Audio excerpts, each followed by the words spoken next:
కవితల బరువులో ఆ కృష్ణ శాస్త్రిల కవినైతే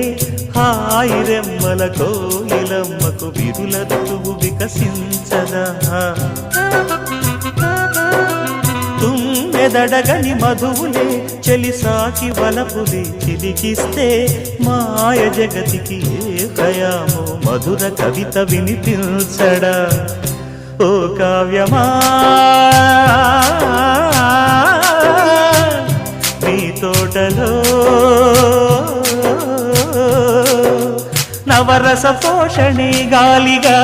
నవ్విన పూలే మాలగా పూజకే సాధ్యమా తెలుపుమా అందమా నీ పేరేమిటి అందమా అందమా